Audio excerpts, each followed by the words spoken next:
Inflation is coming. Hide your kids, hide your wallet. Inflation is a real buzzkill.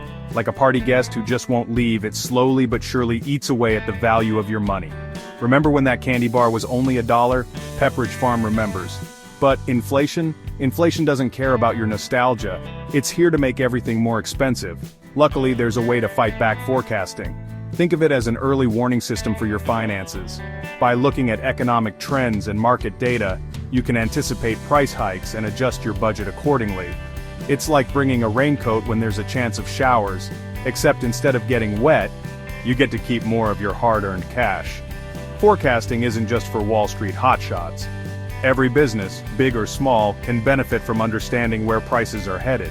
Whether you're a bakery trying to predict the cost of flour or a manufacturer worried about steel prices, accurate forecasting can mean the difference between a banner year and a financial disaster.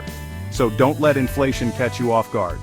Arm yourself with the power of forecasting and keep your finances high and dry. Forecasting isn't about gazing into a crystal ball. It's a data-driven process that involves analyzing past trends, current economic indicators, and potential future events. Think of it like predicting the weather. Meteorologists use things like temperature, humidity, and wind patterns to tell you if you'll need a jacket or an umbrella. In forecasting, we use things like consumer price index, producer price index, and GDP growth to gauge the direction of the economy and the potential impact on prices. Are people spending more or less? Are businesses struggling or thriving? By looking at these indicators, businesses can get a sense of where prices are headed. Of course, forecasting isn't foolproof. Just like the weather, the economy can be unpredictable.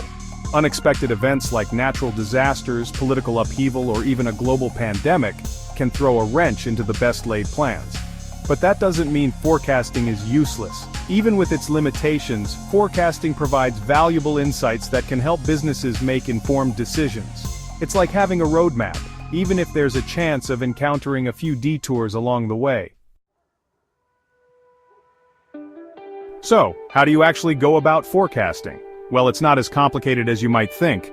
The first step is to gather data on relevant economic indicators like inflation rates, commodity prices, and industry-specific trends. This information is readily available from government agencies, financial institutions, and market research firms.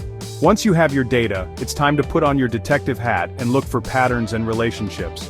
Are certain indicators consistently moving in tandem? Are there seasonal fluctuations in demand or supply? By identifying these trends, you can start to develop a picture of where prices might be headed. The next step is to incorporate this information into your budgeting and planning process. If you anticipate a spike in raw material costs, you might need to adjust your pricing strategy or explore alternative suppliers. On the other hand, if you foresee a period of economic growth, you might want to ramp up production or invest in new equipment. The key is to be proactive and adaptable. The economic landscape is constantly shifting, so it's important to regularly review and update your forecasts based on the latest data and market conditions. Let's face it, some companies are better at this whole forecasting thing than others. Take the airline industry for example. Airlines are notorious for their volatile fuel costs, which can make up a significant chunk of their operating expenses. Some airlines have successfully used hedging strategies to lock in fuel prices in advance, protecting themselves from sudden price spikes. Others, not so much. Another example is the retail industry. Retailers that accurately anticipated changing consumer behavior during the COVID-19 pandemic were able to quickly pivot their operations, ramping up their online presence and adjusting their inventory to meet the surge in demand for essential goods. Those that didn't adapt quickly enough found themselves struggling to keep up. These examples highlight the importance of accurate forecasting and the potential consequences of getting it wrong. In today's rapidly changing economic environment, staying ahead of the curve is more critical than ever.